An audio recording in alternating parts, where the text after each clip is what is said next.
আসসালামু আলাইকুম। টি with teachers পডকাস্টের আরও একটা পর্বে সবাইকে স্বাগতম। আজকে আমাদের সাথে গেস্ট হিসাবে আছে আমার বন্ধু, ফুল নেম ভুলে গেছি, ওর নাম দীপ।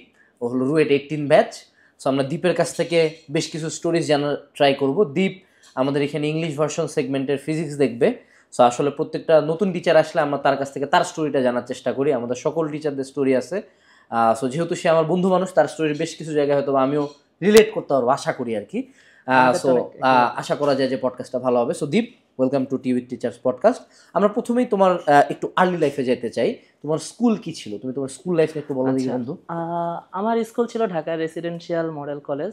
তো এটা নিয়ে আলাদা করে আমার কিছু বলার নেই, তোমরা সবাই জানো যে এই প্রতিষ্ঠানটার।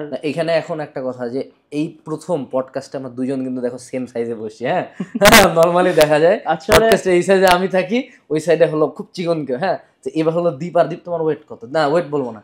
দীপ আর আমার ওয়েটের কিন্তু খুব বেশি ডিফারেন্স নাই, ঠিক আছে? তোমরাও গেস করো। হ্যাঁ, তোমরা গেস করো তার ওয়েট কত, ঠিক আছে? আচ্ছা, তোমরা যদি কেউ সঠিক গেস করতে পারো, তারা কোর্সে আমার পক্ষ থেকে স্পেশাল স্পেশাল কুপন। ওকে, ঠিক আছে। ওকে দীপ, কন্টিনিউ। আচ্ছা, আমার হচ্ছে স্কুল লাইফ ডিএনসি তে শুরু, বাট ডিএনসি এন্ট্রান্স এক্সাম নিয়ে আমার একটা মজার ঘটনা আছে। সেটা হচ্ছে যারা ডিএনসি তে পড়ছে, ইভেন 24 সালের আগ পর্যন্ত যারা ভর্তি হয়েছে, তারা সবাই জানো যে ডিএনসি তে এন্ট্রান্স এক্সাম দিয়ে আসা লাগতো। তো দেখা যেত সবাই ডিএনসি তে পড়ার জন্য হয়, দেখা গেছে মোর দেন ওয়ান ট্রাই করছে, যে আমার প্রথমবার হয় নাই, দেখি সেকেন্ড টাইম। আবার অনেক এমন আছে সেকেন্ড টাইম হয় নাই, থার্ড টাইমও ট্রাই করছে। আমাদের জিলা স্কুলের মতো অবস্থা। তো আমার বড় ভাই তার আগে ডিআরএমসি তে পড়ছে। অ্যান্ড আমি যদি একটু ফার্দার কথা বলি, যে আমার কাজিন মিলে আমার টোটাল 7 ভাই ডিআরএমসির। তো আমার সময়কার হচ্ছে আমার ফুফাতো ভাই, আমি আর আমার খালাতো ভাইয়ের সাথে এক্সাম দিতে বসছিলাম। তো যেহেতু আমার ফার্স্ট টাইম এক্সাম ধরে নিচ্ছে, আচ্ছা ঠিক আছে, ও তো এখনো ছোট, 2 থেকে 3 তে উঠবে, হয়তো চান্স পাবে না, জাস্ট একটু দিয়ে দেখুক পরিবেশটা কীরকম। পরীক্ষা দিলাম, ভালো কথা, রেজাল্ট আসবে। আমার বাবা মা রেজাল্টের দিন গেছে রেজাল্ট আনতে, তো লাস্টের দিকে নাম খোঁজা শুরু করছি, নিচে সে দেখ, নিচে সে দেখ। ইভেন তোমরা চিন্তা করছো, আচ্ছা ঠিক আছে ভাই, তাহলে উপরের দিকে। শুধু উপরের দিকে না ভাইয়া, একদম ডে শিফটে ফার্স্ট হয়েছিলাম ওই সময়। যাক, কংগ্রেটস এন্টার এক্সামে। তো সেইখান থেকে আমার ডিএনসি যাতে শুরু। যদিও ডে শিফটে ফার্স্ট হয়েছিলাম, অ্যাপ্লিকেশন করে মর্নিং শিফটে চলে আসা লাগছিল ভাইবার পরে। হোস্টেল লাইফ শুরু। যারা আচ্ছা, এখানে একটা কোশ্চেন, মানে হোস্টেলেই কেন উঠলা তুমি? এটি কেমন আলাপ হইলো? মানে এত ছোট বয়সে কোন ক্লাসে তুমি উঠছিলে ওখানে? আমি ক্লাস 3 তে উঠছি। তো এখানে আমি যদি বলি, আমাদের অনেকের সাথে এই জিনিসটা রিলেট হবে, যে আমাদের অনেকের বাবা মা আছে যারা হচ্ছে আমাদেরকে 4 দেয়ালের বাইরে যাইতে দেয় না। ঠিক আছে, যে মনে করছে যে এই গেল নিচে, ঢাকা শহর মাঠ খেলার নাই, এই নাই সেই নাই। তো আমার বড় ভাই, সেও হচ্ছে রেমিয়ান ছিল। তো সে অনেক চঞ্চল ছিল, দেখা হচ্ছে তাকে আমার বাবা মা ডিআরএমসিতে পাঠাইছিল, যে ঠিক আছে খেলার মাঠটা আছে, খেল টেল এই কর সেই কর। বিপরীতে আমি অনেক নাদুস নদুস টাইপের ছিলাম, ঠিক আছে, ছোটবেলায় দেখলেই বোঝা যায় রাজার ছেলে মনে হয়। আচ্ছা, রাজার ছেলের পরে আসতেছি। তো রাজার ছেলে থেকে একদম চেঞ্জ হয়ে গেছিলাম অ্যাকচুয়ালি হোস্টেলের পর। বাট হোস্টেল লাইফটা আমার লাইফের সব থেকে একটা এনজয়েবল মোমেন্ট ছিল। অনেক মারা খাইছি। আর অ্যাকচুয়ালি হচ্ছে কি, আমার লাইফের সব থেকে যদি, আচ্ছা তোমার বাড়ি কই ছিল? তোমার বাড়ি ঢাকায় ছিল না? হ্যাঁ, ঢাকায় থাকে তুমি হোস্টেলে গেলে ক্লাস 3 তে, হ্যাঁ, and you enjoyed it? Obviously. আমার এমনও কিছু দিন মনে পড়ে যে শবে বরাত আসছে, সবাই বুধবার শবে বরাত, বৃহস্পতিবার ক্লাস, শুক্রবার হচ্ছে বন্ধ। বৃহস্পতিবার ছুটি না, 3 দিন বাসায় ঘুরে আসো। তা আমাকে নিতে আসছে আমার গার্জিয়ান, যে ঠিক আছে তোমাকে অ্যাপ্লিকেশন করে নিয়ে যাই, ছুটি তো দিয়ে দিচ্ছে অ্যাপ্লিকেশন করলে। আমি বলছি না, আমার ফ্রেন্ডরা এখন আছে, আমরা প্ল্যান করছি আমরা খেলবো, এর 3 দিন ধুমায় কোনো কিছু নেই। আচ্ছা, এরকম পার করছে। আবার এমনও পার করছে যে হোস্টেল লাইফে থাকতে আমার ভালো লাগতেছে না। এটা এখনকার পোলাপাইনও করে, আমি জানি, আমি রেমিয়ান ভূত পোলাপান পড়াইছে, এরা করে। ভাই পেট খারাপ হয়েছে, হাসপাতালে ভর্তি হয়ে যায়। রসুনটা হচ্ছে জ্বর, রসুন দিয়ে জ্বর আনানোর টেকনিক তো জানোই না? এইটা আমি জানি না। রসুন দিয়ে হচ্ছে রোদের মধ্যে থাকলে জ্বর আসে, ওই টেকনিক করে জ্বর আনা, ছুটি। হোস্টেলে ভালো লাগতেছে না, ছুটি নিয়ে চলে যাই। আচ্ছা, জীবনে প্রথমবার শুনলাম। আচ্ছা ঠিক আছে। তো লাইক 3 থেকে 8 পর্যন্ত যে টাইমটা রেসিডেন্সিয়ালে ভর্তি হওয়ার পর থেকে এমন কোনো বান্দরামি নাই যেটা করি নাই। অ্যাকচুয়ালি যদি আমি আরো প্রিসাইজলি বলি, পড়ালেখা বাদে সবই করছি। আচ্ছা, পড়ালেখাটা খালি জীবনে অফ ছিল। রিগ্রেট হয় না?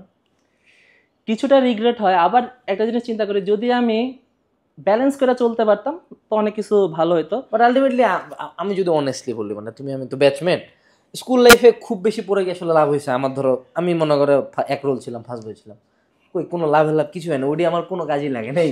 ওটা জাস্ট বলতে পারি আর কি, বলতে পারি হয়তো বা স্কুলে একটা নাম ডাক আছে, বাট আমার মতে তুমি এনজয় করছো, আমরা কি এনজয় কম করছি? মনির ভাই জেলা স্কুল কম এনজয় হয় না, দিনাজপুর জেলা স্কুল আমরা মজা করছি, হ্যাঁ আমরা মজা করছি, বাট ওর লেভেল হয়তো বা করি নাই। বাট যারা স্কুলে পড়তেছো, যারা স্কুলের পোলাপান দেখতেছো, আমি শুধু একটা কথাই বলবো যে ও এনজয় করছে, আমি হয়তো কম এনজয় করছি, কেউ হয়তো বা কিছুই করে নাই, বাট স্কুল লাইফটা আমি বলবো এনজয় করো। টু বি অনেস্ট, মানুষ বাঁচে ক্লাস 10 পর্যন্ত, ক্লাস 10 পর্যন্তই তুমি যা মানে বাপ মা থাকবে, নানা নানি দাদা দাদি কেউ একজন থাকবে, মানে টেনশন ফ্রি হলো 10 পর্যন্ত। এরপর থেকে ভাই ওরে বাবা রে বাবা, ও ওই গেম মানে পুরো ডিফারেন্ট একটা গেম। আসলে একটা জিনিস থাকে না যে আমি যখন সামনে ফরওয়ার্ড স্টেপ করতেছি, আমার পিছনের 5 বছর নিয়ে যেন আমার কোনো কমপ্লেইন না থাকে, হ্যাঁ মানে কোনো রিগ্রেট নাই, নো রিগ্রেট। ঠিক আছে, যে আমি করে আসছি, ঠিক আছে, আমার এই জিনিসটা আফসোস হবে না যে আছে না যে ভাই ছোটবেলায় আমি একটা রিমোট কন্ট্রোল বাইক গাড়ি কিনতে পারি না, ওইটা এখন নাই, হ্যাঁ ওইটা এখন তো আমার এনাফ টাকা আছে, আমি চাইলেই কিনতে পারি, কিন্তু ওই সময়কার মজা এই সময়কার মজা তুমি জানো এটা হলো আমি সুপার শপে দেখতে পায়ে বাচ্চার মতো যাই কিনে, আমি সুপার শপ থেকে রিসেন্টলি বেশ কিছু খেলনা টেলনা কিনে আমার বাসায় রাখি। এটা আসলে যে ছোটবেলায় খুব স্ট্রিক্টনেসের কারণে কিনা হয় না, হ্যাঁ কিনা হয়েছিল, রিমোট কন্ট্রোল গাড়িটারি সব ছিল, বাট আসলে ওই সময় যে পরিমাণে খেলনা পছন্দ করতাম, আমাকে তো এটা টোটকা দিছিল যে জিলা স্কুলে চান্স পাইলে হাজিদান এসে পিক আপের পিছন দিক ভর্তি খেলনা এনে দিব। পরের দিন উঠছি কি বুড়ি চানাচুর মাখা খাইতে দিছে খেলা করি খেলা নাই। তো এই জন্য আসলে ছোটবেলার বেশ কিছু শখের ব্যাপার থাকে, ছোটবেলায় কিছু জিনিসপাতি কিনতে ইচ্ছা করে, ওই সময় বৃত্তির টাকা জমা একটা সাইকেল কিনছিলাম বুঝছো, তা আমি পরে বাইক কিনছি, গাড়ি কিনছি, ফ্ল্যাট কিনছি, সবই কিনছি, কিন্তু ওই যে সাইকেলটা, ওই যে সাইকেলের একটা মজা আছে ভাই, 5,000 টাকা দিয়ে একটা সাইকেল কিনে আনছি, চালাচ্ছি, তখন হচ্ছে আমি রাজা ভাই, এই ক্যাম্পাসে সবাই আমাকে দেখতেছে যে আরে আমার একটা সাইকেল আছে। সেই ব্যাপারগুলো আসলে ভালো, স্টোরিগুলো শুনে দেখা যায় আমাদের ফ্রেন্ড সার্কেলের মধ্যে একজন সাইকেল নিয়ে আসছে বা ফোন আসছে আমাদের, আরে ভাই ফোন আসছে, সুপার হিরো। তোমরা যে ভাইয়া ফোনটাকে যে নরমালে নাও, আমাদের সময় স্কুলে যে একটা মনে করো ফোন আনছে ও সেলিব্রিটি ভাই, তখন চলতো Symphony, Symphony touch phone, Symphony ZT something কিছু একটা আমাদের সময় ছিল ব্লুবেরি, ছিল ব্লুবেরি, হ্যাঁ ব্লুবেরিও যখন চলতেছে, মোটরোলা, হ্যাঁ তো যে ফোন আনে সেগুলো দেবতা ভাই। মনে করো অ্যান্ড্রয়েডে সবাই পোস্ট দিয়ে স্কুল পার্টির দিন একদিন ওই বাপের ফোনটা চায় আমাকে নিয়ে আসছে, তো ওখানে তখন মনে করো একটা অ্যান্ড্রয়েড ফোন, যারে বাবারে একটা কঠিন ফোন, আমরা তো অপেরা মিনি চালাইতাম, তো নোকিয়াতে টাইপিং করে ফেসবুক চালাইছি, ঠিক আছে।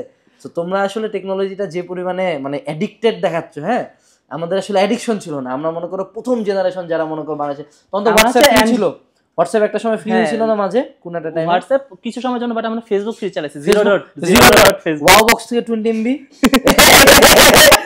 জিপি ওয়াও বক্সের বিজেপি আমরা বললাম না ওই এই সেম কাজ করে ও, তোমরা যারা যদি এখন না বুঝো ওরা আমি সেম ব্যাচ, আমরা একদম সেম জিনিসগুলা দেখছি বাংলাদেশে।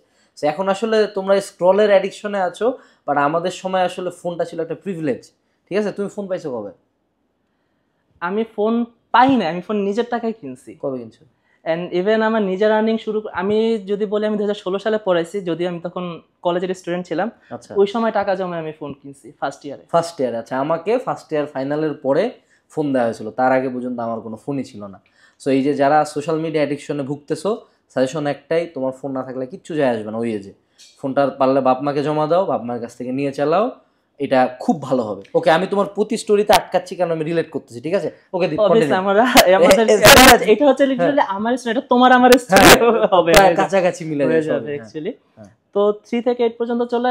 ইভেন তোমাদের যদি বলি, তোমরা 3 থেকে 8 হচ্ছে কি একদম ধুমায় রেজাল্ট করছে, বলছে ভাইয়া 3 থেকে 8 পর্যন্ত বহুত পড়ছে, 9 এসে কিচ্ছু পারি না, কি দেখাইছে। আমি তোমাদের বলবো আমি 3 থেকে 8 পর্যন্ত এই কথা বলছি যে ভাই কি পড়ালেখাটা কি জিনিস, খুবই বিকাল লাগতো দেখতে। এটার স্টার্টিং আছে, এটা এমনি যে ভাই আমি একদম এরকম না, এটা একটা স্টার্টিং ছিল। তো কিন্ডার গার্ডেনের ফার্স্ট বয় হঠাৎ গিয়ে যখন 3-তে পরীক্ষা দিতে বসছে ফার্স্ট টার্মে, তো ইংলিশ কোয়েশ্চেন ছিল আমার মনে আছে, ইংলিশ কোয়েশ্চেনে এপিটোপিট কোয়েশ্চেন। সো অ্যাকচুয়ালি তখন হচ্ছে প্রথম পরীক্ষা দিতে বসছে, লাইক আমার সাথের গুলো হচ্ছে কিরকম যে আমার ব্যাচে মানে মোটামুটি হোস্টেলে যারা ছিলাম, আমি একজন 2 থেকে 3 ধরছে, বাকিরা অনেকে বেশিরভাগ হয়তো একবার বা 2বার এক্সাম দিয়ে আসছিল। তো আমার একটু কম ছিল, ওদের থেকে ম্যাচুরিটি কম ছিল, যদি ওই বছর ম্যাচুরিটি সবারই সমান, প্রায় কাছাকাছি, তো ওইরকম তাও কিছু না। তো কোয়েশ্চেন ওই পেজে যে কোয়েশ্চেন হইতে পারে এই সিনারিও আমি জীবনে দেখি না আর কি, প্লে নার্সারি 1-2-তে যে পরীক্ষা দেওয়া হয়েছে ওটা জীবনে আমি জানতাম না। তা আমি হচ্ছে ইংলিশ কোয়েশ্চেন দেখে ওই রকম ভাবে অ্যান্সার করে, এই পাশে অ্যান্সার করছি, এই পাশে কি আছে আমি জানি না। তো রেজাল্ট দেওয়ার পর যখন আমি দেখলাম আমি 147 পেয়েছি। কিভাবে 47? সিটিতে 25 ছিল, তো ওইটার 25 আর বাকি 75-এ 30। আচ্ছা, মানে তুমি বুঝো তো, ক্লাস 3তে ক্লাস 3তে এত কম পাইলে বাপ মা কিছু করে নাই? পিটাইছে না? পিটানোর কথা, হোস্টেলে ছিলাম, বাইচা গেছি। ভয়ানক মারার কথা, আমাকে তো মানে ফেলায় মারতো ভাই, 1-2 মার্ক কম পাইলে। তোমরা অনেকেই যে এরা স্কুলেও মার খেয়েছো না? টিচাররা মারতো তো? স্কুলে টিচার, আমি ভাই হোস্টেলে ছিলাম। আচ্ছা, আর এইটার পর কোনো এই জেনারেশনে তোমরা যারা অনেক হলো টিচাররা গায়ে হাত দিল কমপ্লেন করো, মামারা তোমরা যদি গেলে আমাদের টাইমে পড়তাম বাবারা, ওরে ওরে বাবা, আমাদের জন্য মায়া লাগে। আরে ভিডিও বের হয় না এখন যে টিচার নাকি একটা মারছে, ওটা নাকি নিউজ হয়ে গেছে। ভাইয়া ওটা তো নরমাল, তোমরা যেটাতে নিউজ করতেছো ওটি খাইলে বলতাম যে আলহামদুলিল্লাহ বাঁচে গেছি আজকে। হ্যাঁ, অ্যাকচুয়ালি তোমরা যখন কমপ্লেইন করো না, এখন আমরা বলবো এটা আমাদের জন্য আশীর্বাদ ছিল। হ্যাঁ, আশীর্বাদ, এটা সত্য। লিটারালি আমাদের এখন কি একটা ওয়ার্ড শিখছে বুঝছো, স্টকহোম সিনড্রোম। হ্যাঁ, আরে ভাই কিসের স্টকহোম সিনড্রোম রে? টিচার শাসন করবে, শাসন করে করেই তো মানুষ হয়েছি। বাপ মা শাসন করছে, ইভেন যাদেরকে দেখছি, আমি তো অনেক বাপ মাকে চিনি, বাচ্চাকে কোনোদিনই শাসন করে নষ্ট হয়ে গেছে, পথভ্রষ্ট হয়ে গেছে।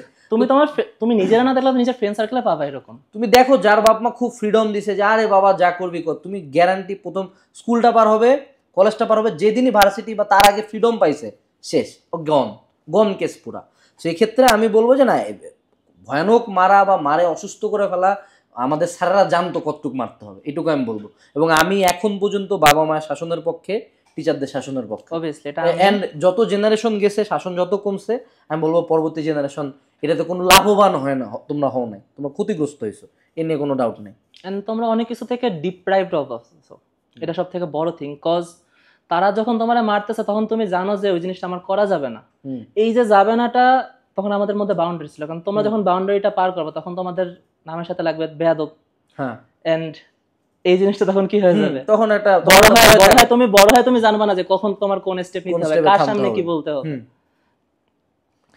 তো যাই হোক, 3 থেকে 8 পর্যন্ত খুব ইয়া করছিলাম। তো এইটাকে আমার রিয়েলাইজেশনটা আসছে কখন, তো এটা খুবই হাস্যকর। কেমনে ওই যে জেএসসি রেজাল্ট দিল, আমাদের সময় জেএসসি ছিল, এখন মানে জেএসসি অফ করে রাখছে নাকি? আরে কি বলো, পুরো 5 জন ছিল। হ্যাঁ, বৃত্তির কাহিনীটা শোনো, নমুনা শোনো। পুরা ডিউরেন্সিতে 486 জন, আমার নাম্বার মনে আছে, 486 জন পরীক্ষা দিতে বসছে জেএসসি তে। 481 জন জিপিএ 5 পাইছে, বাকি থাকলো কতজন? 5 জন। এই যে জিপিএ 5 না, জিপিএ 5 পাইনি। আচ্ছা, এখন এখানে আবারও লার্নিং দে, দেখো ও জিপিএ 5 পায় নাই, ও 8-এ ট্যালেন্ট পুলে বৃত্তি পায় নাই, ও আমি একই জায়গায় বসে আছি, একই ব্যাচমেট বন্ধু, ইঞ্জিনিয়ারিং এই পড়ছি, কোনো ডিফারেন্স হইলো? কিচ্ছু ডিফারেন্স হয় নাই। আমি যেটা বলবো, একমাত্র 9-10-এর রোলটা ম্যাটার করে, হয়তো বা 9-10-এর এসএসসির পড়াশোনাটা ওই টাইম পর্যন্ত ম্যাটার করে, কিন্তু তার আগে পর্যন্ত যা আছে যা কিছু এগুলো সব মুছে ফেলা যায়। হ্যাঁ, এগুলাতে হয়ে সর্বোচ্চ এই যে আমাদের মতো এজে আসবা, এজে আসে ওগুলো নিয়ে হাসাহাসি হবে, দ্যাটস ইট। মানে 5-এর ট্যালেন্ট পুল, পিএসসির ট্যালেন্ট পুল, জেএসসির ট্যালেন্ট পুল, ওই টাইমে কে কত পাইছে 600-এর মধ্যে ছিল না? হ্যাঁ, 570 ছিল তো। মানে আরে আন্টি মহলের যে কি একটা ব্যাপার, যে আরে বাপ রে বাপ, জীবনই ধ্বংস হয়ে গেল, এইটা বৃত্তি পায় নাই, কিছুই হয় না ভাই, কিচ্ছু হয় না। আমাদের স্কুল সেগমেন্টে যারা ভিডিওটা দেখতেছো, এরা কথা বলবো, স্কুল লাইফে শুধু 9-10-এ আসে পড়াশোনা করো, বাকিগুলো তো পড়াশোনা কেন করবা না? অবশ্যই করবা। বাট যদি কোনোদিন থেকে যাও যে খারাপ রেজাল্ট করছি, এইটা নিয়ে অনেকে ডিপ্রেসড হয়ে যাও, অনেকে এমনই ডিপ্রেশনে সুইসাইড করে, আরে ভাই এটা কিছু না ভাই, জীবন। ইভেন ওরান আমার জীবন এখনো শুরুই হয় না, সত্য কথা বলি। মানে আমাদের সাথে তো মনীষ স্যার আছে এখানে, তো উনাদের একটা হয়তো বা জীবন বলে, আমরা তো এখনো যুবক বয়সে আছি, আমরা স্টিল নাও লার্নিং প্রসেস, ঠিক আছে? সো এগুলা নিয়ে পেন খেও না, চলো যাও বন্ধু, চলো। আচ্ছা, তো স্বাভাবিকভাবে তারপর আসবে কি সবার লাইফে সায়েন্স, আর্টস, কমার্স। আরেকটা মিথ বাংলাদেশে, তাই না, যে ভালো স্টুডেন্ট মানে সায়েন্সে, খারাপ স্টুডেন্ট মানে আর্টস কমার্স, আরে যাও পাঠায় দাও। তো হিসাবে তো সমাজের ট্যাগ, আমি খারাপ স্টুডেন্ট, ঠিক আছে আমি খারাপ, আমাকে আর্টসে পাঠাইলো আর্টসে। কিন্তু একটা জিত চাপ ছিল। আর এইখানে আমি অনেক থ্যাঙ্কফুল হব আমি একটা মানুষের প্রতি, সে হচ্ছে আমার নিজের খালা, যে ওই সময় আমার হাতটা ধরছিল বেসিক্যালি, তার কারণে একটা চেঞ্জ আসছে। তো তোমরা সবাই দেখবা যে লাইফে একটা চেঞ্জ মানুষের একটা পয়েন্টে আসে। তো আমার চেঞ্জিং বা টার্নিং পয়েন্টটা ছিল তার হাত ধরে, সেই পয়েন্টটা। আমি 1 মাসে টানা 3 বছরের পড়া পড়ছি, যদিও 6, 7, 8-এর পরে অ্যাকচুয়ালি 1 মাসের পরে। এটা আমাদেরকে হচ্ছে 3 বছর হুদাই গেজায় পড়ায়, এই অ্যাসাইনমেন্ট করো, এই এসবিএ, এই সেই এগুলো করে করে নষ্ট এসবিএ ছিল তোমার। এই ভাই ভাই তোমরা পাও নাই, এসবিএ ছিল, স্কুল বিএস অ্যাসাইনমেন্ট, ঠিক আছে? গান গাইতে লাগায় দেয়, নাচতে লাগায় দেয়, কি কি জানি কয়। আর আমাদের হচ্ছে পেজ ধরে ধরে অ্যাসাইনমেন্ট পুরো তুমি এমসিকিউ খুঁজে বের করে এই করে পাও না, এগুলা তোমরা মিস করছো ভাই, সত্য আমাদের অন্য রকমই ছিল। হ্যাঁ, তারপরে সুন্দর মতো হচ্ছে আর্টসে বসে ক্লাস করতেছি। তো আমাদের সময় ম্যাথে আদিল নামে একটা গাইড ছিল, যেটা আমরাও পড়ছি। আদিল সেরা গাইড, আমি জানি না আদিল গাইড এখন আছে কিনা, হয়তোবা আছে সম্ভবত। ফ্রি প্রমোশন হলো নাকি? ফ্রি প্রমোশন না, আমি অলওয়েজ আমি এটা তো শিখছি আমরা অনেক কিছু। আদিল গাইড খুব সুন্দর ছিল, ম্যাথের জন্য আদিল গাইড আমরা সবাই কিনছিলাম, এন্ড এখনো যদি থাকে কিনতে পারো, বইটা সেরা। কিন্তু কিউএন এর বই কিনবা, ঠিক আছে? কিউএন এরও গাইড আছে, কিউএন এর গাইডও সেরা। ওকে দীপ। আচ্ছা, তো আমাদের একজন ক্লাস টিচার ছিল সায়েন্সের, হিসাব আলী স্যার। যারা রেমিয়ান এখন বসে দেখবা, স্পেশালি এটা তোমরা অনেক বেশি রিলেট করতে পারবা।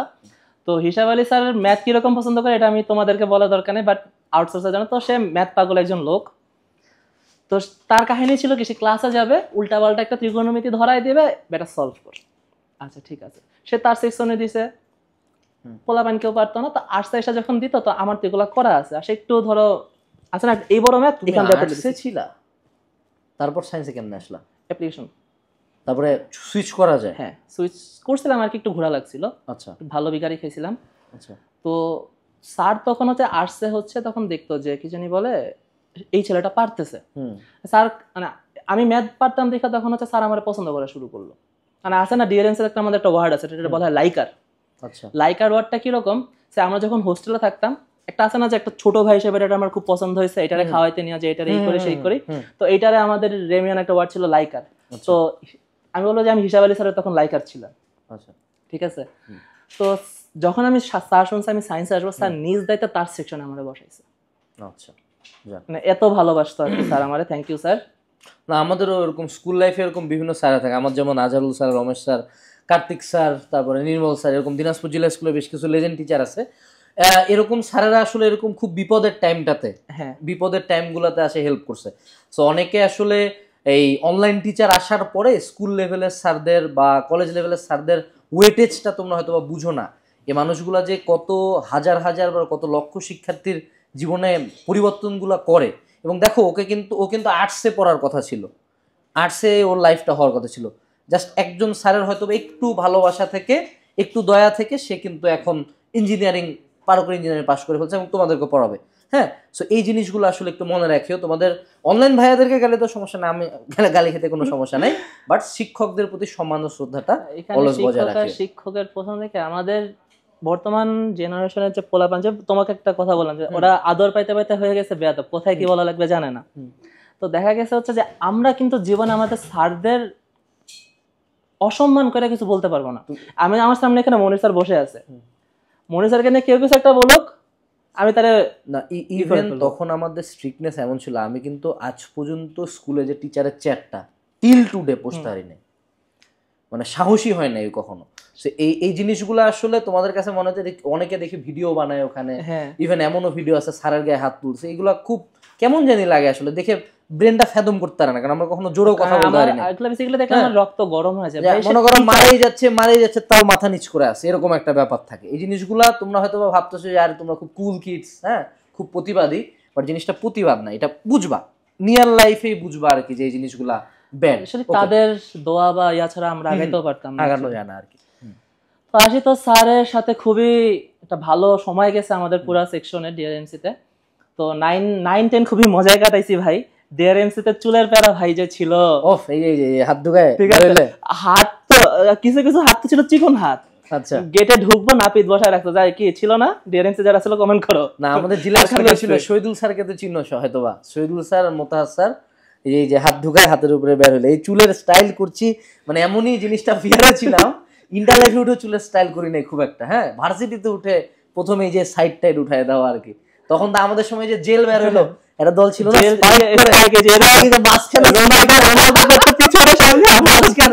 মাঝখানে স্পাইক, এগুলা তোমরা দেখো নাই। এখন তো সবার ওই যে ওই সাইড বার্ন, মানে এই যে কি বলে জানি না, ফেড, এখন তো চলে ফেড। হ্যাঁ, কিন্তু তখন ছিল স্পাইক,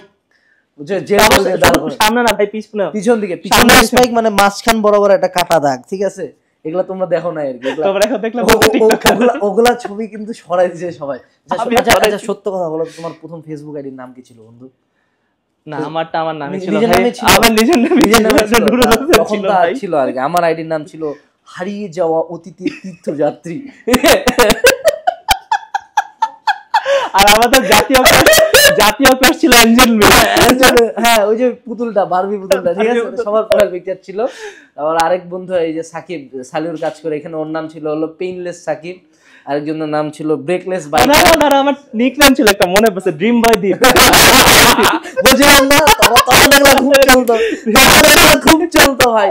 এগুলা তো এখন তোমাদের কাছে খুব ক্রিঞ্জ লাগে, কিন্তু তখন এটা খুব। ক্যান্ডি ক্যামেরা ইউজ করছো না? কত তোমরা তো এরা হলো আইফোনের ভিভিড চিনে, হ্যাঁ। বাট আইফোনের ভিভিডের আগে ভিভিড ছিল ক্যান্ডি ক্যামেরার পিঙ্ক ফিল্টার। আই তেরি, আরে ভাই সেই জিনিস, ওটা ছাড়া সেলফি হবে ওরা না? যারা ক্যান্ডি ক্যামেরার পিঙ্ক ফিল্টার, ঠিক আছে, ওগুলা ছবি এখন সবাই সরাই দিছে, সবাই এখন খুব পশ সাজে, আর সবার এইগুলা স্টেজ গেছে। ওকে, তোমার স্কুল লাইফ নিয়ে অনেক গল্প হচ্ছে, চলো এবার আমরা কলেজ লাইফে চলে যাই। আচ্ছা। কলেজ লাইফ নিয়ে তো বলো। স্কুল লাইফে ভালো মতো পার করলাম, জিপে 5 ছিল, এবার আর অঘটন ঘটে না এইটার মতো। তো মানে সকল একটা ট্যাগ পাইছি, কলেজে উঠলাম। তো কলেজে ওঠার পর আবার হারাই ফেলছি, বিকজ আমাদের সময় হচ্ছে 3 মাসের একটা গ্যাপ থাকে। হ্যাঁ, SSC কেউ হচ্ছে 3 মাসের ছুটি ছিল। এনডিসির পড়া পড়তো, কেউ জোসেফের, বা হচ্ছে আমাদের সময় তখন হচ্ছে ফার্স্ট শুরু মনে হয় যে কলেজ সিলেকশন, আমাদের সময় তার আগে আমাদের বেলায় আমাদের বেলায় শুরু। আমাদের বেলায় তো আমি মজায় ছিলাম ভাই, ডিআরএনসি স্কুলে পড়ছে, কলেজে চলে আসবে এজ ইউজুয়াল, চলে আসছে, আমি অত প্যারা খাই নাই, তো পড়ালেখা থেকে দূরে। তো যখন কলেজে ঢুকলাম 1 মাস আবারও চিল, কিসের পড়ালেখা, কিসের কি, চিল করি, ক্লাব করি। আমাদের ডিএনসি সায়েন্স ক্লাবে ছিলাম, ল্যাঙ্গুয়েজ ক্লাবে ছিলাম, তোমরা রিলেট করবা ক্লাবিং এ। তো 2 মাস পর হচ্ছে মিরপুর 10 একজন স্যারের কাছে পড়তে গেছি, শামীম স্যার, হয়তোবা সে এখন পড়াচ্ছেন কিনা আমি জানি না, বাট সে লেজেন্ডারি মানুষ, সিরিয়াসলি একটা লেজেন্ডারি মানুষ। তোমরা যখন হচ্ছে এখন আনাসরে দেখো, প্রাইম আনাস, ফার্স্টের উপর ফার্স্ট, ঠিক আছে, ছিলাম তখন, তো ছিলাম আর কি। স্যারের একটা স্টুডেন্ট ছিল আমার নামকরণে দীপু, তো সে মনে হচ্ছে তোমাদের বুয়েটে 3rd হয়েছিল, আচ্ছা ইভেন 7টা জায়গায় ফার্স্ট হয়েছিল 2016 ব্যাচে। আচ্ছা, আমি অত জায়গায় ফার্স্ট হইনি, মানে দীপু ভাইয়ের লেভেলে ব্রেন আমার না। আমি যেটা ট্রাই করছিলাম আর কি ওই টাইমটাতে, যে আমার একটা খার ছিল যে এনডিসিতে চান্স পাই নাই। সো যেহেতু আমি এখন বুয়েটে বা মেডিকেলে ওই লেভেলে টপ করতে পারবো না, সো যখন আমি এবার কোয়ালিটিতে পারবো না, তখন আমাকে কি করতে হবে, কোয়ান্টিটিতে খেলতে হবে। সো আমি 15টা ভার্সিটিতে পরীক্ষা দেওয়ার আছে, ঢাবি চড়ে চলে গেছি যে যা চালা, আর্ট করতে পারি নাকি। ছোটবেলায় কাপমক প্রাইজ পাইছিলাম, তো আমিও আর্ট করবো, যদি আর্ট পর্যন্ত যাই না। আমি হলো এমসিকিউটার পরে রিটেনার বসতে পারি না, বুয়েট পরীক্ষা ছিল 7 দিনের মধ্যে।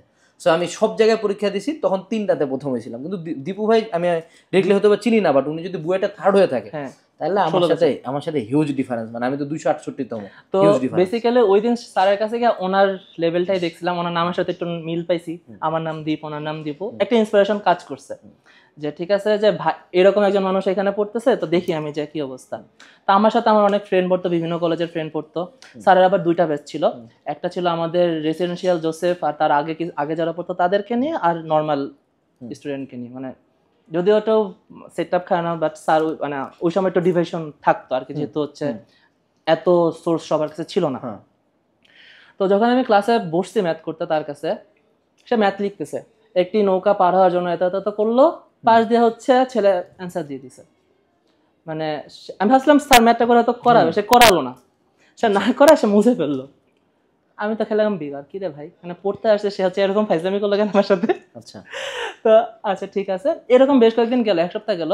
তো এরকম সিনারিও তোমাদের সাথে হলে তোমরা কি করতে, আমি বলি সবার আগে তোমরা এখান থেকে ভাগতা, যে এখানে পড়বো না, পড়বে না, এখানে কি পড়াচ্ছে। আমি এটা করি নাই, আমার জিত ছিল অন্য রকম। আমি চিন্তা করছি সে কি পড়াচ্ছে আমি পইরা বুঝা কইরা যাব, এই জিতটা সবার মধ্যে থাকে না। ইভেন এটার সাথে যদি রিলেট করা আমার স্টোরি বলি, আমাদের দিনাজপুরের সালাম স্যার, তোমরা নাম শুনবা, সালাম স্যার হলো একটা পরীক্ষা নিতে, বুঝছো, open book exam, unlimited time. তো শুনে মনে হচ্ছে ফিজিক্স কি এমন দিবি তুই, দেখি ওপেন বুক এক্সাম আনলিমিটেড। ভাই এই এক্সাম আমিও দিছি স্যারের কাছে। তখন কিন্তু চ্যাট জিপিটি বা এরকম কিছু নাই, মানে তখন গুগলে সলভ পাওয়া যায় না, কিছুই না। তো আমি গেছি যে আরে ফাড়াই দিব, খেলে দিব আজকে, গাণিতিক পদার্থবিজ্ঞান নিয়ে গেছি।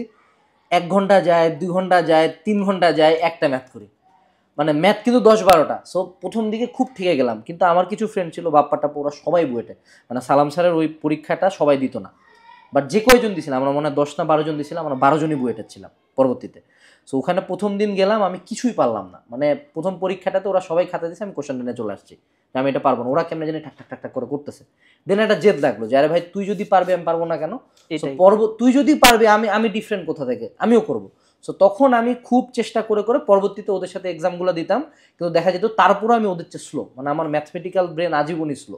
তো দেখা যেত যে ওরা খাতা দেয় 5টার দিকে, আমি খাতা নিয়ে বাসায় আসি, আমি রাত 8টা-9টার দিকে স্যারের বাসায় খাতা নিয়ে যেতাম, যে ডিরেক্ট বাসায় জমা দিতাম যে স্যার এই যে খাতা। সো তারপর ধীরে ধীরে ওদের সাথে আর কি পেজটা আমার মিললো। সো দীপার আমার এখান থেকে একটা জিনিস শিখবা, যে সেটা হলো যে যদি টিচারদের প্রতি লয়্যালটি একটা বড় ব্যাপার, ঠিক আছে? এখন একটা ট্রেন্ড আছে অনলাইনের কারণে জিনিসটা আরো ইজি হয়েছে, যদিও সুইচ করা আমি হচ্ছে যেমন বলি, যেমন হয়তো ধরো এই পড়তে গেল, এই প্রতিষ্ঠানে গেল, এই ভাই পড়াইতেছে, আচ্ছা দেখি একটু ওখানে গিয়ে একটু ঢুকা যায়, এখানে ফ্রি ক্লাস দিছে ওখানে গিয়ে কামিং গোইং। আমি একজন স্যারের কাছে পড়তে ঢুকছি, তার সাফল্য আছে, তার মানে সে কিছু একটা লেজিট। তার কাছে আমি 2 বছর লেগেছিলাম, আমি যে স্যারের কাছে বললাম তার কাছে আমি 2 বছর লেগেছিলাম।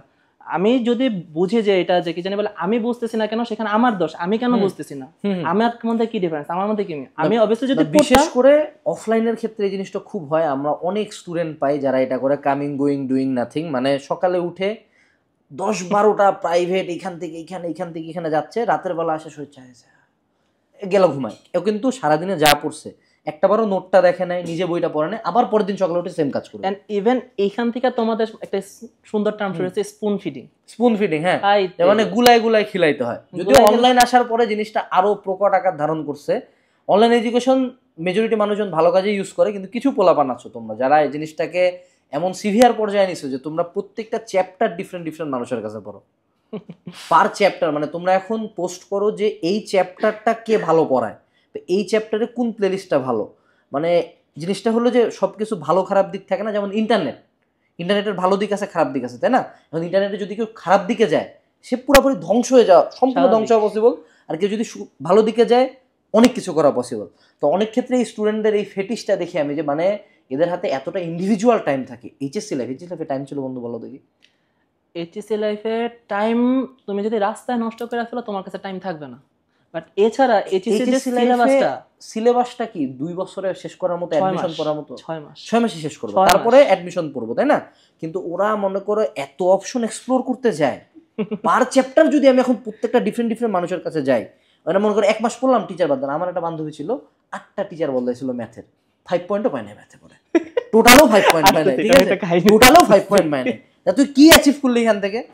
হ্যাঁ, 8টা টিচারের বদদুয়া, আর কিছু না তো। হ্যাঁ, এই কাজগুলো করবা না, লয়াল থাকো। হ্যাঁ, তোমার যেটা নিড নাই, ধরো সেটুসে আমি একটা চ্যাপ্টার বুঝি পারি, ধরো সেটুসে একদম মনে করো, ধরো সেটুসে সোহাগ ভাই আসে ভেক্টরের ক্লাস নিচ্ছে, আমি একদম মানে পিক অফ দ্য পিক বললাম, হ্যাঁ ধরে নিলাম আমি ভেক্টর খুব ভালো মতো বুঝি, আমার লাইভ ক্লাসটা করার কোনো দরকার নাই। তোমরা majority of the people live ক্লাসে যাও জাস্ট কিছু কমেন্ট করে মজা করবা, ক্লাস করার ইন্টেনশনে থাকে সর্বোচ্চ 10%। 90% স্টুডেন্ট জাস্ট একটা লাইভ হচ্ছে তাই লাইভ দিচ্ছে। আমরা তো লাইভ নেই, এটা জাস্ট বিজনেসের একটা ধান্দা বানি, আর কিচ্ছু না, পেজে রিচ বাড়ানো, ঠিক আছে? মেজরিটি স্টুডেন্ট এখানে পড়ার জন্য আসে না। So don't waste your time, loyal থাকো, টিচারদের প্রতি লয়াল থাকো, প্ল্যাটফর্মের প্রতি লয়াল থাকো, এটা হলো সাজেশন। হ্যাঁ, কন্টিনিউ। তো স্যারের লয়ালিটির ফলাফল আমি অনেক পাইছি স্যারের পক্ষ থেকে। তো আমাদের ব্যাচের যদি কথা বলি, যেরকম আমরা কিন্তু লয়াল খুব বেশি স্টুডেন্ট ছিলাম না, স্যারের কাছে নাম ডাক অনেক ছিল মিরপুরে। তো প্রায় 50-60 জন পড়তে আসছে, কিন্তু টিকতে পারেনি, হয়ে গেছে বৈশ্য স্যারের মতো আমাদের, ঠিক আছে? আমরা লাস্ট পর্যন্ত 20 থেকে 22 জনের মতো ছিলাম। তো এই 20 থেকে 22 জনের রেজাল্টটা জাস্ট আমি একটু বলি। 4 জন প্রাইভেটে চান্স পাইছে, বাকি আমরা সবাই পাবলিকে। এবং পাবলিকে কোথায় কোথায় আছি, বুয়েটে 5th, বুয়েটে 55th, বুয়েটে 189, 244, ডিউতে তোমার হচ্ছে অনেক ছিল 279, এছাড়া আরো 4-5 জন ছিল। আমার সাথে রুয়েটে আরেকজন আছে, কুয়েটে 2 জন গেছে, চুয়েটে 3 জন গেছে। এই হচ্ছে স্যারের এই ব্যাচের। এখানে আমি যদি আবারও সাইকেল চালাই, আমাদেরও বৈশ্য স্যারের সামনের টেবিল বলতো এটাকে। হ্যাঁ, বৈশ্য স্যারের প্রাইভেটে প্রথম দিকে অনেকজন আসে, সালাম স্যারের প্রাইভেটও সেম, বৈশ্য স্যার আর সালাম স্যার, এটা মানে ইন্ডিকেটর হলো দিনাজপুর বুয়েটের।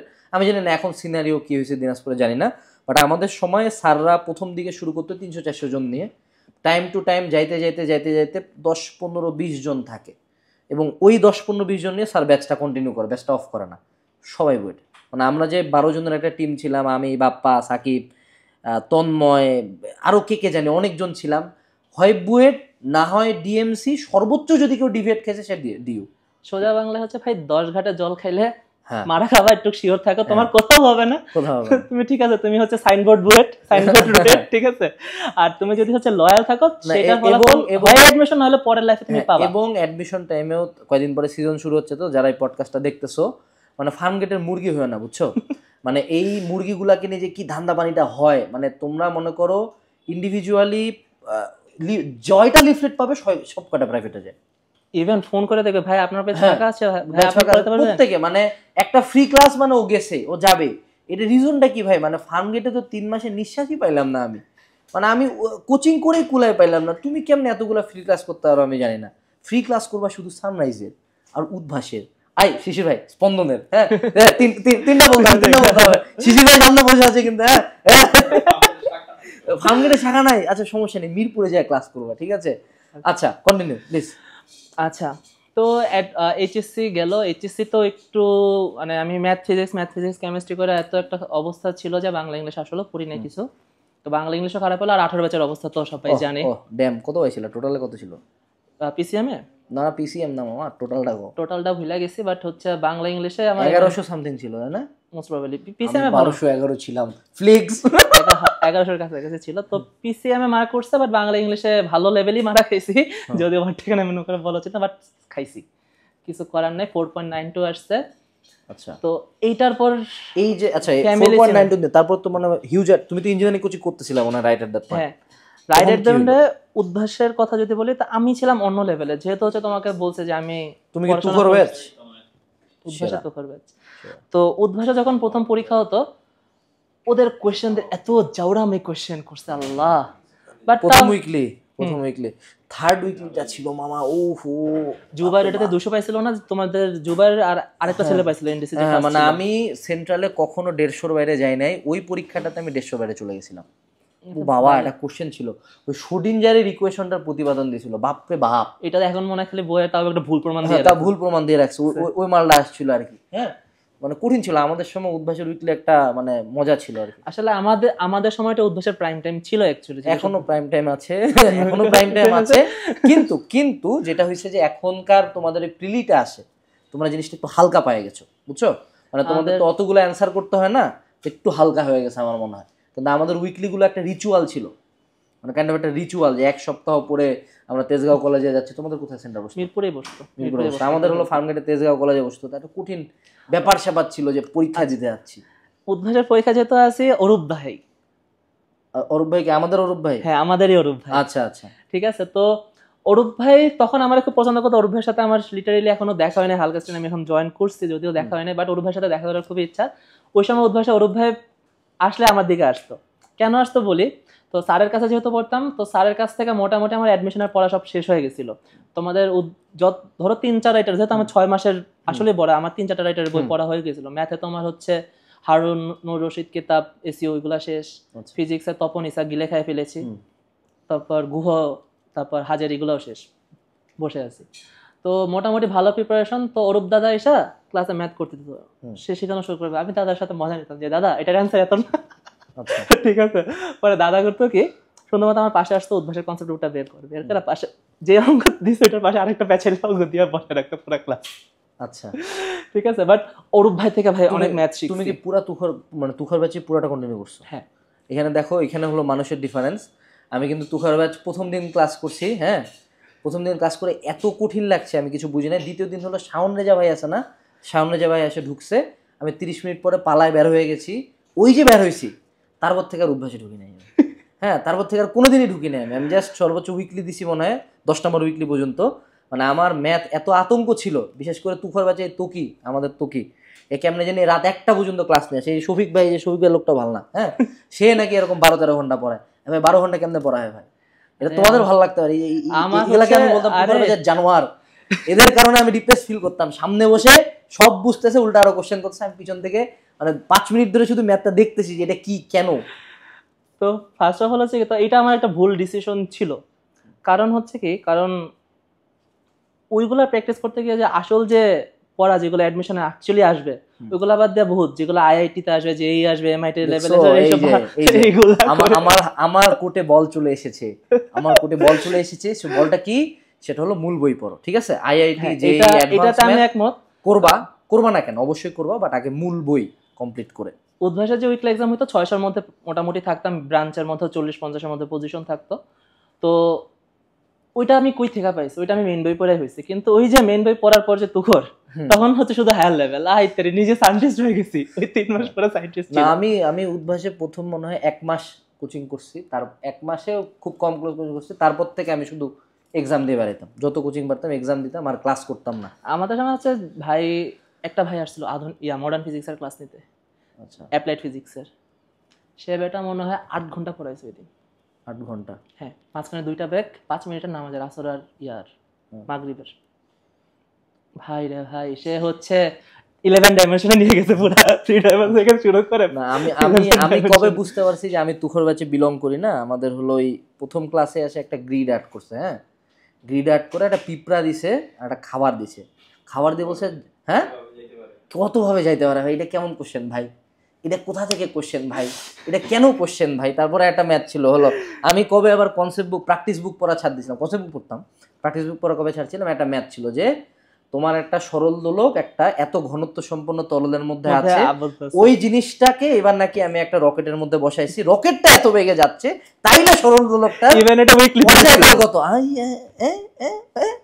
কি এটা করতে গেল, মানে ম্যাথটা মনে করো 4 থেকে 5 না। আমি তখন বুঝলাম যে মাফ চাই, এটা আমার জন্য না। কিন্তু আমার ফেথ ছিল একটাই, যে আমি জানি যে বুয়েট ভর্তি পরীক্ষা হোক, পৃথিবীর সব ভর্তি পরীক্ষা হোক, 75% কোশ্চেন থাকবে হলো কোশ্চেন ব্যাংক থেকে এবং মূল বই থেকে 75%, এবং কিউএনএ পাবলিকেশন, এজ কোর্স এইটার উপরেই দাঁড়ায় থাকে, এটা কখনো চেঞ্জই হয় না। সো এইটার উপর ফেথ নিয়ে কিন্তু আমরা এখানে এসেছি আল্লাহ রাব্বুল আলামিনের উপর বিশ্বাস রেখে। আচ্ছা, এখানে হচ্ছে তোমাদের জন্য কিউএনএ একটা ভালো সার্ভিস দিচ্ছে, কারণ তোমরা যে জিনিসটা করো না পরীক্ষাতে, কোশ্চেন অ্যানালাইসিস করো না। হ্যাঁ, ঠিক আছে, কারণ কোশ্চেন অ্যানালাইসিস করলে না তোমাদের জীবন অর্ধেক সহজ হয়ে যায়। তোমরা সহজ করো কেমনে? ওয়ান শট দিয়ে। ঠিক আছে, তো এইটা তোমাদের নষ্টের আরেকটা মূল কারণ এই জেনারেশনে আইসা ওয়ান শট। না, ওয়ান শট আমি বলি ভাই, ওয়ান শটটা হলো কাজে লাগে কাদের জন্য, যে পাস করতে চায়। মনে করো খুব খারাপ স্টুডেন্ট, যে সে হলো একটা ওয়ান শট করবে, যা কোনো মতো পাস করে আসবে, বা হয়তো বা কোনো কারণে প্লাসও পায়ে যাইতে পারে, কিন্তু ও অ্যাডমিশনে ধরা খাবে, গ্যারান্টি লিখে দিব। মানে তোমার যদি অ্যাডমিশনও তুমি ভাবো, অ্যাডমিশন টাইমে যদি আমাদেরকে বলতে হয় যে না এই 10টা ক্লাস করলেই হবে, 10টা ক্লাস করলে তারও হয় যে আগে পড়ছে, ও তখন 10টা ক্লাসে, মানে ধরো তরোয়াল বানায় আনছো, আমি বলছি ধার দাও বন্ধু, এখন তুমি মনে করো নিয়ে আসছো বাসার লাঠি, আমি এখন এটা কোনে ধার দিব বলো? হ্যাঁ, এই অবস্থাটা করবা না। আচ্ছা তুমি বন্ধু, তোমার অনেক তুখর ব্যাচের গল্প শুনলাম, তুমি রুয়েটে কেন, এবার বলো দেখি। আচ্ছা, তো এখন সবাই ভাবে ভাই তুখর মানে আপনি বুয়েটে তো যাবেন না। হ্যাঁ, বুয়েটে কেন যায়নি, বইটা আসলে তো যাবো রে ভাই। আচ্ছা শুনো, তো বেসিক্যালি হচ্ছে আমাদের আহসানুল্লাহ থেকে পরীক্ষা শুরু হয়েছিল। আহসানুল্লাহ দিছিলা? হ্যাঁ, আহসানুল্লাহতে দিয়েছিলাম, পজিশন 100 কাছাকাছি ছিল। সো আমি আমাদের সময় আহসানুল্লাহ অনেকে দিচ্ছিল না, হ্যাঁ, মানে আমি উদ্ভাসেই, আমি আহসানুল্লাহতে এখন অত পোলাপান দেয় না, কিন্তু আমাদের সময় উদ্ভাস থেকেই কেন শুনতেছিলাম যে সবাই অস্ট্রে যাবে, আমিও দিছিলাম। আমি হচ্ছে অস্ট্রে দেওয়ার জন্য জাস্ট দেখি পজিশন কত, কারণ এখানে তো বহুত পোলাপান, 3000 পোলাপান তো আমাদের সময় পরীক্ষা দিত, তো পজিশন 100 কাছাকাছি ছিল, তো আমি খুশি ছিলাম। ঠিক আছে, চলে প্যারা খাচ্ছিলাম ভাই বাসায়, ওই যে 4.92। হ্যাঁ, এটা সিভিয়ার পেন। এইটা হচ্ছে ভাই ফ্যামিলিকে কে বুঝাবে? তোমরা অনেক সময় ডিপ্রেস হয়ে আসো, ভাই আমি তো আছি, বাবা মাকে কেমনে বুঝাবো? এই জায়গাগুলোতে আমরা অনেক সময় আটকায় যাই। এই জায়গাগুলোতে আমার হচ্ছে গার্ডিয়ানদের প্রতি একটু রিকোয়েস্ট থাকবে, আপনারা ঠিক হন, আপনারা বুঝতে শিখুন, আপনারা প্যারেন্টস, আপনাদেরকে বাচ্চারা কি করতে সেটা আপনারা কি জানুন। কারণ দেখা গেছে আপনারা যদি না জানেন, দেখা যাবে আপনার বাচ্চা কোন পথে যাইতেছে সেটা আপনি ধরতে পারবেন না। ওই দেখা যাবে সে ভার্সিটিতে উঠে কি জানি বলে, একদম ডিফারেন্ট একটা রাস্তা চলে কি জানি বলে, আরে কঙ্কাল কিনতে গিয়ে 5000 6000 কি করে ফেলে, বাটপারি শুরু করে দেবে, কিছু বুঝবেন না। আপনারাও শিখুন, আপনার সন্তানের সেটা অ্যাপ্লাই করুন, কিন্তু সেটা ভুলভাবে অ্যাপ্লাই করবেন না। তো আমি যদি তুমি আমার হয়তো কোশ্চেনটা পরে করবা যে কি জানি বলে টিচিং এ কেন আসি, এটার অ্যান্সারটা এখন আমি হালকা একটু করি। আমি লাইফে এরকম স্টুডেন্টের সাথে বেশি ডিল করছি যারা হচ্ছে এরকম মেন্টালি ডিস্টার্ব ছিল। তো দেখা গেছে যেহেতু আমি একটা ফেজে মেন্টালি ডিস্টার্ব ছিলাম, আমি জানি যে ওই সময় হচ্ছে স্টুডেন্টটা কি ফিল করে, ওর মধ্যে দেখিয়ে জানে। একটা জিনিস আছে না যে একটা স্টুডেন্ট যে ছোটবেলা দিয়ে ফার্স্ট হয়ে আসতেছে, সে কিন্তু এইটা বলতে পারবে না যে একটা মারা খাইলে সে কি ফিল করবে। হ্যাঁ, এটাকে সাডেন একটা মারা খাইতে পারবে না, কিন্তু যে মারা খায় ঘুরে দাঁড়াইছে সে সেকেন্ড টাইম ধাক্কা খেলেও ঘুরে দাঁড়ায়। তো আমি হচ্ছে এরকম লাইফে বহুত ডিল করছি। ধরো 7 বছর তো পড়াচ্ছি, প্রাইভেট পড়াইছি, কোচিং এ পড়াইছি, এরকম বহুত পোলাপান ডিল করছি, ছেলে মেয়ে সবাইকে ডিল করছি যে ভাই ফ্যামিলি সমস্যা, এই সমস্যা, ডিপ্রেসড হয়ে গেছে। তো আমার সব থেকে ভালো লাগতো যখন এগুলারে আমি লাইনে আনতে পারতাম, mentally moral support, mental support, এগুলোতে আমি ওদেরকে লাইনে আনতে পারতাম। ইভেন ওরা যখন ভালো জায়গায় চান্স পায় এসে যখন বলতে ভাই আপনি অন্যরকম ভালো লাগে, এই জিনিসটা না হচ্ছে আমি অন্য কোনো জায়গায় পাইতাম না। নিজের চান্স পাচ্ছে বেশি ভালো লাগে এক্ষেত্রে। হ্যাঁ, মানে একটা আছে না যে কোচ আর একটা প্লেয়ার, কোচের জায়গাটায় থেকে না মানে অন্য লেভেলের একটা শান্তি কাজ করতেছে, যে যখন দেখতেছি আমি সাকসেস, আমি একজন লাইফকে হাসি ফুটাইতে পারতেছি। এবং আমি এখানে গার্ডিয়ানদের উদ্দেশ্যে একটা কথা বলবো, সেটা হলো যে এইচএসসি রেজাল্ট খারাপ হয়েছে বা এসএসসি রেজাল্ট খারাপ হয়েছে, আমরা বেশ কিছু সুইসাইডের নিউজ দেখি। আমরা যদিও যে সুইসাইড করছে তাকে কখনো সিম্প্যাথি দেওয়ার আমি পক্ষপাতী না, কারণ যত কেউ খারাপ বিহেভ করলে আমি মরে যাবো, এটা তো দুনিয়ার সলিউশন হইতে পারে না। জীবন এতটা জীবন এত সস্তা হওয়া উচিত না যে রেজাল্ট খারাপের জন্য মরে গেলাম, সে দোষী। বাট সেই সাথে আমার মনে হয় তার গার্ডিয়ানরাও দোষী, কারণ গার্ডিয়ানদের ক্ষেত্রে আমি একটা টেন্ডেন্সি দেখি যে মানে জীবনটা দেখেন ভাই, আপনাদের 30, 40, 50 বছর বয়স, আমি 27-এ যদি এইটুকু রিয়েলাইজেশন পাই যে আমার প্রিভিয়াস রেজাল্ট কাজে লাগতেছে না, আপনার তো আরও রিয়েলাইজেশন পাওয়ার কথা। আপনি তো আরও দেখছেন যে 5 পয়েন্ট না পায়ও জীবনে শাইন করছে, কোথাও চান্স না পায়ও জীবনে শাইন করছে, তাই না? বা বোর্ড ফার্স্ট যে সে কিছু করতে পারে নাই, যে বোর্ডে ফেল করছে সে অনেক কিছু করছে। আপনারা এত কিছু দেখার পরে, এক্সপিরিয়েন্স করার পরে একটা স্টুডেন্ট 5 পয়েন্ট পায় নাই, তাকে আপনি এমনই অ্যাবিউজ করছেন যে একটা ওইটুক বাচ্চা মানুষ আত্মহত্যার কথা ভাবে নিছে। এটা তো আমার মনে হয় আপনাদের উচিত না। আপনারা বাবা মা আপনাদের এমন যদি অপশন দেওয়া হয় যে আপনাকে মারে ফেলবো নাকি আপনার সন্তানকে, আপনি নিজেকে মারে ফেলা চুজ করবেন। বাট এইটুকু রাগ আপনি কন্ট্রোল করতে পারেন বা ওইটুকু টাইমে একটু সাপোর্ট দিতে পারেন না। অনেক স্টুডেন্ট আমরা পাই যে ও হলো গোটা দুনিয়াকে ফেস করতে পারবে, বাঘ ফেস করে ফেলবে, বাপ মা ফেস করতে পারবে না।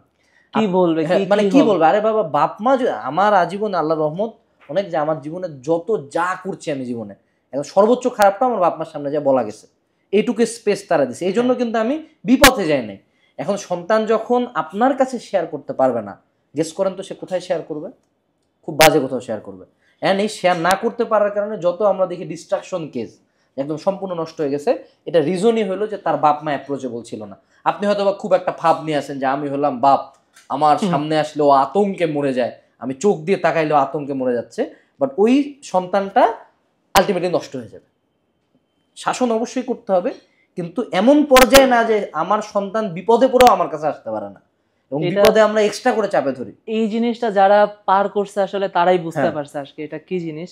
এন্ড এই সময় হচ্ছে শুধু এখানে প্যারেন্টস না, তো এই স্টুডেন্টের আশেপাশে যারা টিচারও আছেন তাদেরকে উদ্দেশ্য করে বলবেন তাদেরকে সাপোর্ট করেন, তাদেরকে সাপোর্ট করেন। এই সময়ে যখন আপনি তাদেরকে সাপোর্ট করেন তার আজীবন আপনার মনে রাখবে এবং আজীবন দোয়া করবে। ভাই এই দোয়াটা না লাগে আর কি, লাগে মরার পর লাগবে। তখন এখন আমরা আবার তোমার তুখর ব্যাচের কাহিনীতে চলে যাই, কেন হলো না বুয়েট? আচ্ছা, তো ঢাকা ভার্সিটিতে পরীক্ষা দিলাম। ঢাকা ভার্সিটিতে বায়োলজির একটা কোশ্চেন দেখে আমার মানে একদম বায়োলজি আমি স্টার্ট করছি পরীক্ষাটা। প্রথম কোশ্চেন ছিল গিনি পিগের দাঁত কয়টা? 18 সালের ঢাবির কোশ্চেন। আরে আমি মেডিকেল কোচিং করে গেছি, আমি ভাবছি আরে মামা বায়োলজি তো খেলে দিব আজকে। ভাই প্রথমে দেখেছি পারি না, তারপরে গেছি পারি না, তারপরে গেছি পারি না, 6টা কোশ্চেন পারি না। আমি তো চোদ যে কি হইলো, মেডিকেল কোচিং না করলাম আমি। তারপরে গেছি হলো ফিজিক্সে, ওমা ফিজিক্স দেখে আরো কঠিন। তারপরে কেমিস্ট্রিতে গেলাম, কেমিস্ট্রিতে সোজা ছিল, সবচেয়ে সোজা ছিল ম্যাথ। সো আসলে আমার প্রসেসটা ছিল ভুল, আমাকে আগে কোশ্চেনটা দেখতে হইতো, দেখে যেটা সহজ সেটা দিয়ে শুরু করতে হইতো। কিন্তু আমি গেছি উল্টা প্রসেসে, আমি ভাবছি আমি তো বায়োলজি পারি, এই ভুল কখনো করবা না। মানে অ্যাডমিশন কোশ্চেনের ক্ষেত্রে আগে কোশ্চেনটা দেখবা গিনি পিগের দাঁত কটা, এটার কোনোদিন আসে নাই। আর সাইন্টিফিক নেম আসছিল 4টা না 5টা, কি জানি বাপুরি বাবা, কি এক গাছ, ও গাছ জীবনে দেখি না। হাসান স্যারের কোন কাঞ্চি চিপা থেকে উঠায় নিয়ে আসছে কোশ্চেনটা। 18 সালের মেডিকেল কোশ্চেন, 18 সালের মেডিকেলের কোশ্চেন, 18 সালের ঢাবির কোশ্চেন, 18 সালের এইচএসসি কোশ্চেন, স্মরণকালের ইতিহাসে একটা মানে এইচএসসি রেজাল্ট কত 29,000 না 30,000 ছিল, 29,000 জিপিএ5 ছিল, 30,000 জিপিএ5। মানে বুঝো তুমি একটা পুরো ব্যাচে 12 লাখ পরীক্ষা দিচ্ছি আমরা, মানে কঠিন অবস্থা। আর ইভেন হচ্ছে তোমরা কি করো, একটা বোর্ডে পাও 50,000 জিপিএ5, বাংলাদেশে মানে দীপুমণি পুরো খেলে দিছিল ভাই, হঠাৎ করে সব বোর্ডে ইউনিক কোশ্চেন, এক কোশ্চেন। আর এই জন্যই হয়তো আমরা এই জিনিসটা প্রেফার করব অলওয়েজ, যেমন আমাদের সময় কিন্তু সব বোর্ড একসাথে পরীক্ষা হয়েছিল এক কোশ্চেনে। এই জিনিসটা কিন্তু এখন হচ্ছে না, যে আলাদা আলাদা। যদিও আমাদের রেজাল্ট খারাপ ছিল, কিন্তু ভালোরাই কিন্তু বুয়েটে পরীক্ষা দিতে পারছিল। হ্যাঁ, ভালোরাই দিতে পারছিল। তো এইখানে হচ্ছে আমার তখন সাইকোলজি একটু হয়েছে যে আমার 25-22 ছিল। আচ্ছা, তো 25-22 থাকার কারণে 23 নিচে তো বুয়েট নামবে না। না না, আমাদের একটা আমাদের exception। আমাদের পোলাপান 4.67 পরীক্ষা দিতে হ্যাঁ, আসলে বুয়েটে ওটা পরীক্ষা 4.67 পাওয়া রেজাল্ট দেওয়ার আগে কে জানবে ভাই? না, সেটাও কথা, সেটাও কথা। সেটা তো ওই সময় তো যারা 25 ব্যাচ, যারা খুব চিন্তা করতেছো, আমাদের এখানে আমরা সবাই অনেক সিনিয়র টিচাররা অনেকে আছে, এটা একদম প্রেডিক্টেড বুয়েটের সার্কুলার আগের বারের চেয়ে গ্রেড ডাউন করবে, এনে কোনো ডাউট রাখিও না, একদম শিওর থাকো ইনশাল্লাহ, ঠিক আছে? তো তো তখন একটু লাইফে ডিস্ট্রাকশন চলে আসছিল যে কি হবে, কই যাব, ভার্সিটিতে যাব না এই যাব, পড়ালেখাও একটু ইয়া হয়েছে। তো দেখা গেল মানুষজনের হয় কি যে তুমি এইচএসএলএফ পড়ো নাই, এখন এসব পড়তেছে। আর আমার হচ্ছিল সারা বছর পড়ছে, ওই সময় একটু ভালো ব্রেকডাউন গেছিল। যদিও যখন আবার হচ্ছে বুয়েটের ইয়া আসছে, নাম আসছে, পরীক্ষা দিতে পার, তো চকে চিল, ঠিক আছে পরীক্ষা দিই। বাট ফ্যামিলি প্রেশার, এই জিনিসটা আমার অনেক ভুগাইছে। এটার একটা ভালো যদি এক্সাম্পল বলবো, কারো যদি ভুগায় তো আমি, আচ্ছা ঠিক আছে, তাও ভুগাইলে অত প্যারা ছিল না, যা ছিল তো সব ব্রেনের পড়া, তাই না? হাতে লিখুন হবে। তো ঢাকা ভার্সিটি পরীক্ষা দিলাম, গেল ঠিক আছে। বায়োলজিতে মারা খাইছি, 1.5 পাইছি ভাই, 1.5 পাইছি 30। আমি 25তম হয়েছিলাম। আমি বাসায় আসি মিলাই ভাবছি 106 পাইছি হলো 85, ঠিক আছে, তাও অ্যাটলিস্ট আল্লাহর মতো চান্স হয়েছিল। আচ্ছা, আমাদের সময় অনেক ফার্স্ট হয়েছে। অনেক মজুমদার, ও এখন কোথায় গেছে মনে হয়, ইউএসএতে গেছে, ক্যালটেক না কোথায় গেছে না, ইউএসএতে গেছে, কিছুদিন আগে বিয়ে করলো আমার ফ্রেন্ড অনেক। আচ্ছা হ্যাঁ, অনেক আমারও বন্ধু, ঠিক ক্লোজ ফ্রেন্ড। আচ্ছা, অনেক কাহিনী গেল ডিও। তারপরের দিন ছিল জাহাঙ্গীরনগর, সরি তারপরের দিন ছিল আইওটি। হ্যাঁ, আইওটি আর জগন্নাথ একসাথে পরীক্ষা। আমি দুটো দিয়ে দিয়েছিলাম। আমি গাজীপুর থেকে ট্রেনে করে জগন্নাথে গিয়েছি, সদরঘাটে নেমে দৌড় দিয়ে জগন্নাথে ঢুকছি, ঠিক আছে। আচ্ছা, আমি তো ভাই তেল ছিল না, আমি তো ক্যালকুলেশন করি না। আইওটি পাইছিলা? হ্যাঁ, আইওটি তো আসছিল পজিশন, আমি হয়তো সিভিল পাইতাম মনিসারের সাথে, কিন্তু আমাদের ওই সময়কার আইওটির যে একটা ইয়া ছিল যে একবারে সব টাকা দিতে হয়। হ্যাঁ, মানে ভর্তি হইলে কত জানি 8 লাখ টাকার মতো মনে হয় লাগতেছিল, 8 লাখ টাকা দিতে হয় একসাথে। তো সেইটা দেওয়ার এবিলিটি তখন ছিল না, ভর্তি হওয়া হয়নি। জাহাঙ্গীরনগরে পরীক্ষা দিয়েছে, সেখানে ওয়েটিং থেকে কল করছিল, কিন্তু জাহাঙ্গীরনগর পরীক্ষার এক সময়কারী ঘটনা। তো জাহাঙ্গীরনগর অপোজিটে যে বাসাগুলা, টিনের ঘরগুলা, তো সেখানে যারা থাকো সবাই জানবে, একটু ছোট ছোট হবে ঘরগুলা। তো আমার তো আর ওই রকম সেন্স নাই যে ঘর ছোট, ফ্যান ছোট, এরকম কিছু। তো জামা চেঞ্জ করার সময় সুন্দর মতো হাঁটতে উঁচুতে তুললাম। হাইট কত বন্ধু? 5'9". 5'9", নট দ্যাট টল।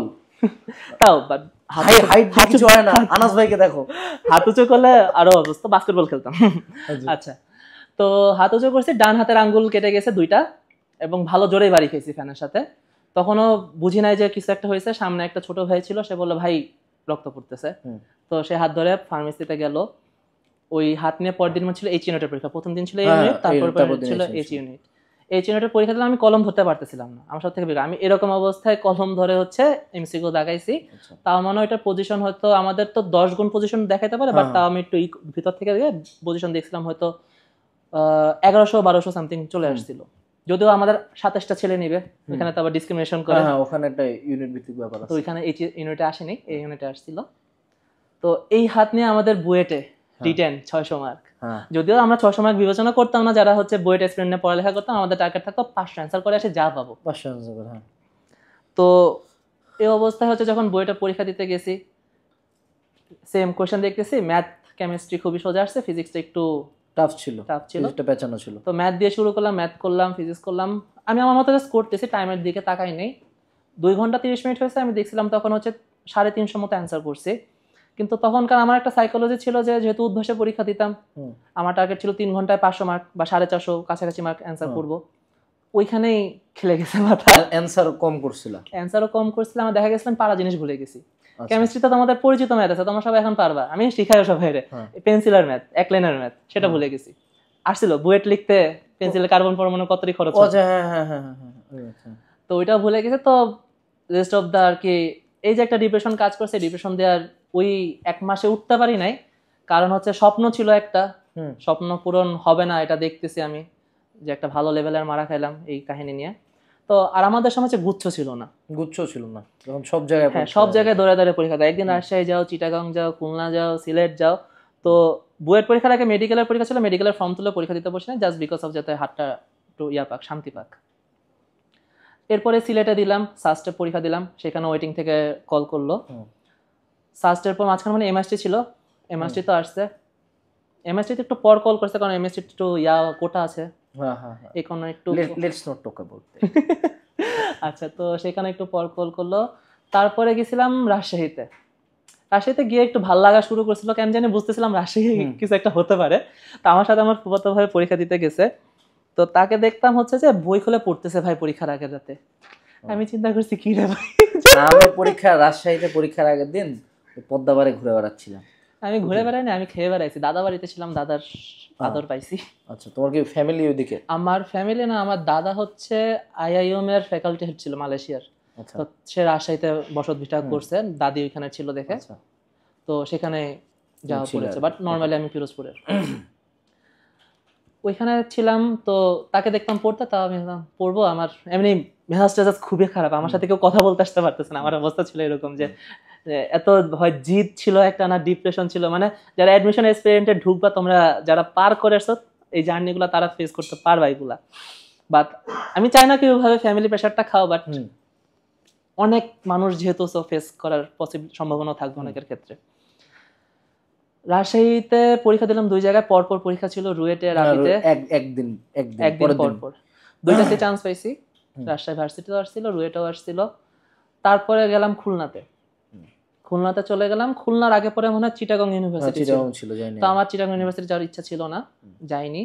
কুয়েটে পরীক্ষা দিলাম, কুয়েটে আসলো। কুয়েটের সাথে বিউপির এক্সাম ছিল, বিউপিতে এক্সাম দেওয়া হয়নি। কুয়েটের এক্সামের পর সুন্দর মতো আবার ঢাকা চলে আসলাম। সেখান থেকে চিটাগং চুয়েটে পরীক্ষা দিলাম, আকাজ করে আসছি, একটা রোল ভুল লিখে আসছি, তো ওইখানে মারা খেলাম। বাট তারপরে হচ্ছে কিছু বিজ্ঞান প্রযুক্তি ছিল, সেগুলোতে এক্সাম দিয়েছি, সবগুলোতেই টিকছি। তো আলটিমেটলি যখন রুয়েট আমাকে ফার্স্টে কল করছে, আমার টার্গেট ছিল বুয়েট, রুয়েট, কুয়েট, রুয়েট, এই 4টার মধ্যে যে কোনো একটাতে আসবে। যখন এমআইএসটিতে আসছে, এমআইএসটি যাইতে পারতাম, ঢাকার মধ্যে থাকতে পারতাম, যাইনি। জাহাঙ্গীরনগর আসতে যাইনি, বাট উইথ টার্গেট ইঞ্জিনিয়ারিং, কারণ আমার বড় ভাই আবার চুয়েট মেকানিক্যালের, তো আমারও আর কি যে কোনো একটাতে ঢুকার ইচ্ছা। রুয়েট আগে কল করছে, রুয়েট আগে ঢুকছে, কুয়েট পরে কল করছে, আর কুয়েটে যাওয়া হয়নি। এই শর্ট টার্মে রুয়েটে ঢুকা, দ্যাটস ইট। তো লাইফ তোমাকে এই জায়গায় নিয়ে আসছে। আর আস্তে আস্তে পড়াতে এখন 7 ইয়ার্স। ওকে, সো দীপ, তুমি যদি একটু তোমার ইংলিশ ভার্সন নিয়ে হালকেনস্টাইনে কি কি প্ল্যান আছে এগুলো যদি একটু শেয়ার করতে, কারণ তুমি বেশ কিছু স্টুডেন্ট ইংলিশ ভার্সন মেন্টরিং করছো, তুমি ব্যাচও পড়াইছো, সো হালকেনস্টাইন ইংলিশ ভার্সনে কি তুমি প্ল্যান করতেছো? আচ্ছা, হালকেনস্টাইন ইংলিশ ভার্সন এবারই প্রথম বাংলাদেশে অনলাইনে ইংলিশ ভার্সন আসতেছে। তো সেইটার জন্য ফিজিক্সে আমি একটু ডিফারেন্টভাবে খেলবো, যেটা হচ্ছে আমার লেকচারগুলো থাকবে ফার্স্ট অফ অল অনেক বেশি বোধগম্য। আমি অনেক বেশি পেঁচাবো না, অনেক দেখবা যে ভাই এখান থেকে আইআইটি এগুলোর মধ্যে কিছু না। তুমি যেটা পড়লে একাডেমিকে ভালো রেজাল্ট করবা, তোমার অ্যাডমিশনে তোমার বেসিক ক্লিয়ার হবে, যাতে তুমি অল্প পড়াতে। আসলে না, আমাদের ইঞ্জিনিয়ারদের একটা কাজ কি থাকে, কম ইনপুট আউটপুট অনেক বেশি ইনপুট, এটাই তো আমরা। তো এরকম ভাবে আমি সাজাবো জিনিসগুলো, যাতে তোমাদের কম ইনপুটে আউটপুট গুলা বেশি আসে, এবং তোমাদেরকে আমি বইমুখী করার একটা টেন্ডেন্সি থাকবে আমার লেকচারের ভিতর। ওকে, সো দীপ আমাদের ইংলিশ ভার্সন চালু করতেছে আমাদের মনির ভাইয়ের সাথে। যারা ইংলিশ ভার্সনের একাডেমিক কোর্স বা অ্যাডমিশন কোর্স অনলাইনে খুঁজে বেড়াচ্ছিলা, now is the time. Video description বক্সে গুগল ফর্ম দেওয়া আছে প্রি বুকিং করার জন্য, সো প্রি বুকিং করে ফেলো। এবং দীপের সাথে আসলে এটা পডকাস্ট বলা যায় না, আমরা দুজন কাইন্ড অফ আড্ডা দিছি। সো ইনশাল্লাহ এরকম আরও বেশ কিছু পর্বে তোমাদের সাথে দেখা হবে। এই পুরো পডকাস্টটা মনোযোগ সহকারে দেখার জন্য অনেক অনেক ধন্যবাদ। আসসালামু আলাইকুম। দীপ, তোমাকে ধন্যবাদ। ওকে, থ্যাংক ইউ, টাটা।